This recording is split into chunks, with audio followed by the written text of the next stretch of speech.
We've made it. Historic Supreme Court picked Jackson lauded at White House. Washington, April 8. Judge Ketanji Brown Jackson on Friday celebrated her historic confirmation as the first black woman to serve on the U.S. Supreme Court, with a declaration that anything is possible in America and a reference to fulfilling dreams of slaves. Jackson, a federal appellate judge, was confirmed to the Lifetime Post by the Senate on Thursday on a 53-47 vote in a milestone for the United States and a political victory for Democratic President Joe Biden, who nominated her in February. Jackson, 51, will replace the retiring Justice Stephen Breyer, 83, later in the year on the liberal bloc of a court with a 6-3 conservative majority. It has taken 232 years and 115 prior appointments for a black woman to be selected to serve on the Supreme Court of the United States, Jackson said in an event on the White House South Lawn. American flags fluttered in the background. But we've made it. We've made it. All of us, she said.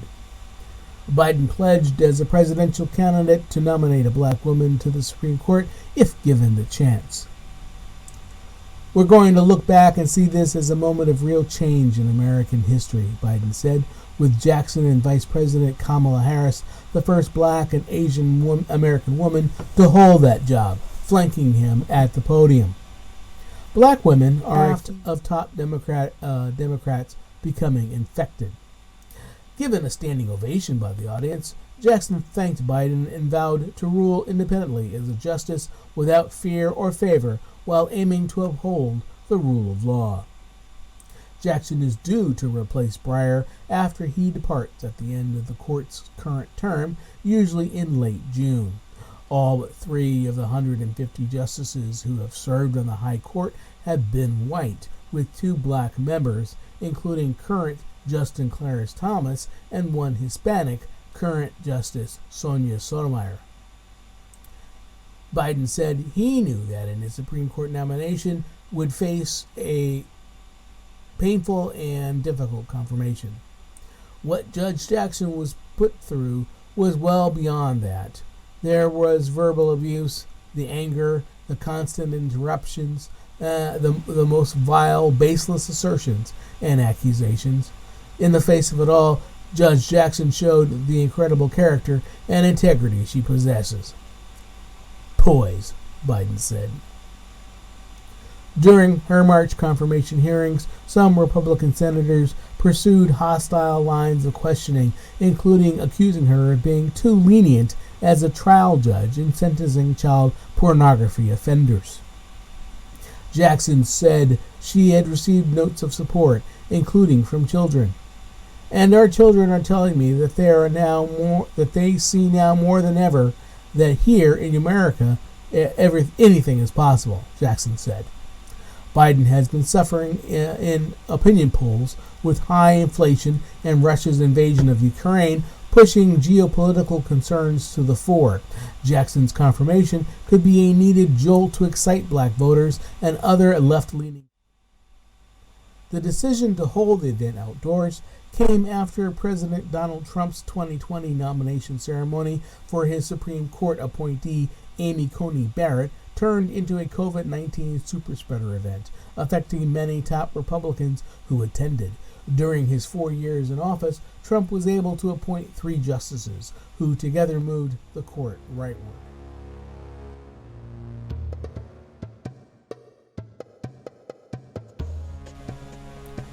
Jury acquits 2 men in Michigan governor kidnapping case, deadlocks on 2 others. April 8.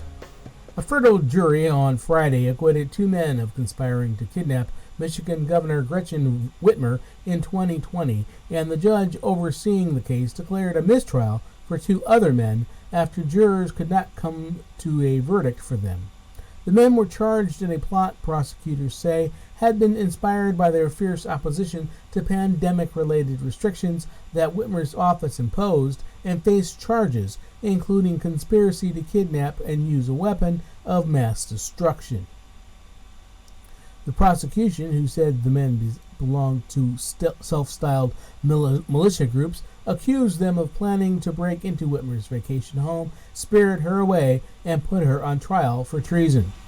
The kidnapping, the defendants had hoped, would force an end to Whitmer's pandemic mandates while pushing the country, highly polarized ahead of the 2020 elections, into a second American Civil War, the prosecutor said. But the prosecution failed to convince jurors in the Grand Rapids, Michigan federal courthouse. The 12-member panel found Brandon Caserta and Daniel Harris not guilty of any charges. The jury was not able to agree on a verdict for Adam Fox and Barry Croft Jr. The jury's decision was a setback for federal prosecutors in one of the highest profile cases in years, involving domestic terrorism charges and militia. Obviously, we're disappointed with the outcome, Andrew Burge, U.S. Attorney for the Western District of Michigan, told reporters outside the courthouse. Burge did not directly respond to questions or if he intended to. One of the most high-profile prosecutions of alleged member of right-wing organizations that have sprung up in the years since former Donald Trump's election in 2016. It also highlights the extent to which the pandemic and government efforts to control it have become a wedge issue in U.S. politics. The acquittals come despite key testimony from Ty Garbin and Kilib Franks, two others who were charged in the alleged plot before striking plea deals with prosecutors. Garbin is currently serving a 6-year sentence, while Franks is awaiting sentencing. The 4 on trial are among 13 men who were arrested in October 2020 and charged with state or federal crimes in the alleged kidnapping conspiracy. 7 of them are facing charges in state court. The FBI said it had begun tracking the group's movements after seeing online discussions that included posts about the violent overthrow of some state governments.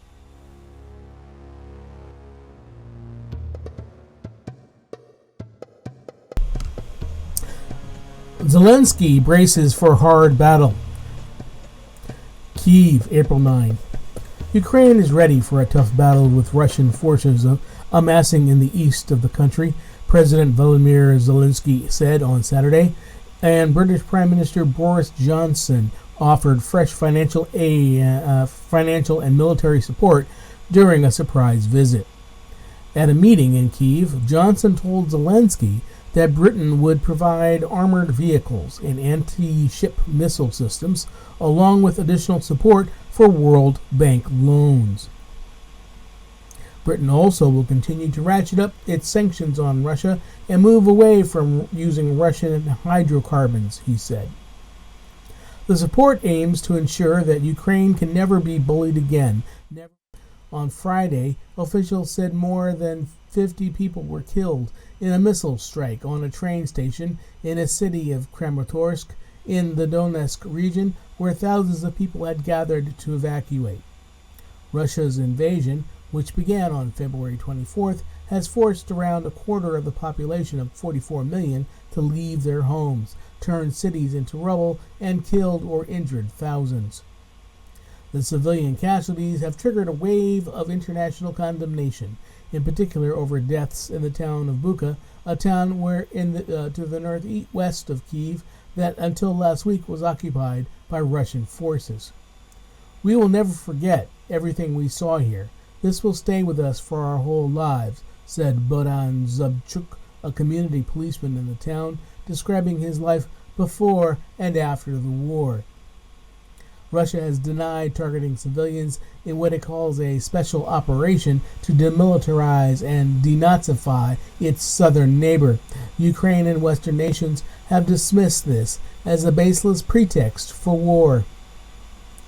Friday's missile attack at the station in Kramatorsk, a hub for civilians fleeing the east, left shreds of blood-stained clothes, toys, and damaged luggage strewn across the station's platform. City Mayor Alexander Honcharenko, who estimated 4,000 people were gathered there at the time, said on Saturday that the death toll had risen to at least 52.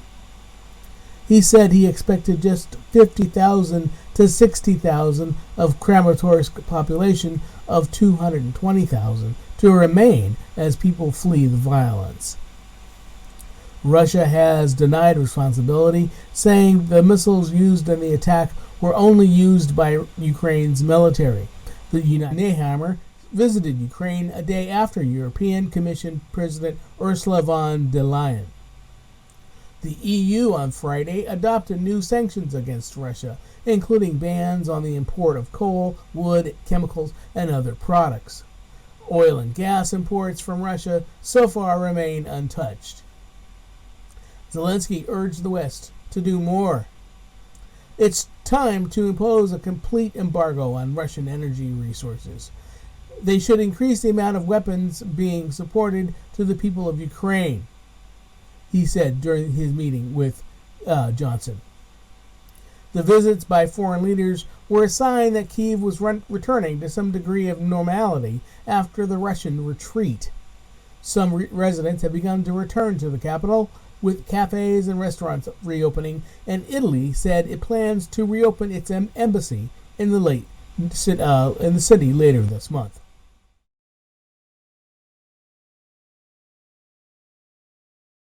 Space Station's first all-private astronaut team welcomed aboard orbiting platform. April 9. The first all-private team of astronauts ever launched to the International Space Station were welcomed aboard the orbiting research platform on Saturday to begin a week-long science mission hailed as a milestone in commercial spaceflight.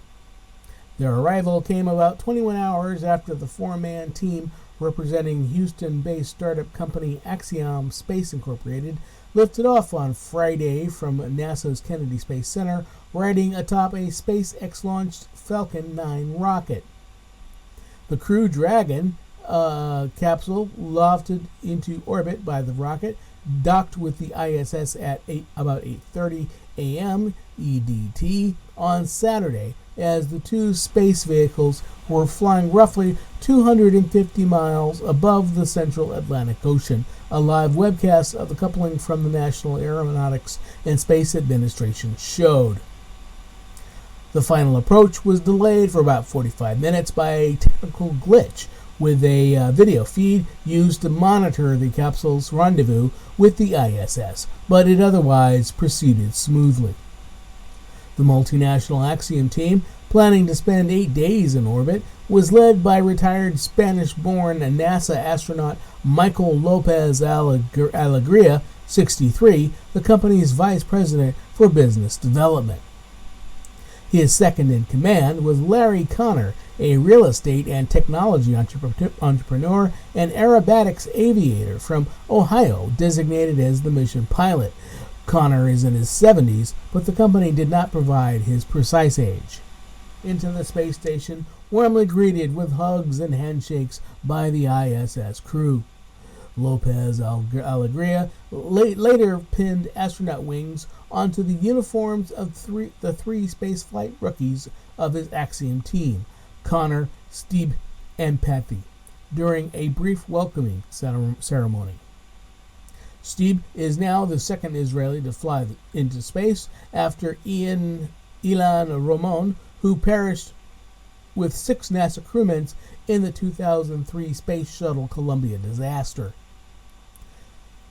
The new arrivals brought with him 24 science and biomedical experiments to conduct aboard ISS, including research on brain health, cardiac stem cells, cancer, and aging, as well as a technological demonstration to reduce optics using the surface tension of fluids in microgravity.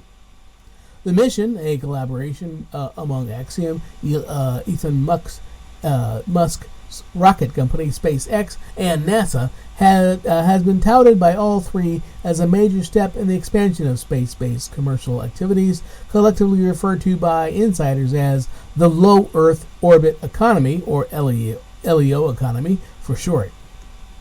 NASA's officials say the trend will help the U.S. Space Agency focus more of its resources on big science exploration, including its Artemis program to send humans back to the moon and ultimately to Mars. While the space station has hosted civilian visitors from time to time, the Ax-1 mission marks the first all-commercial team of astronauts sent to ISS for its intended purpose as an orbiting research laboratory. The Axiom missile mission also stands as SpaceX's sixth human spaceflight in nearly 2 years.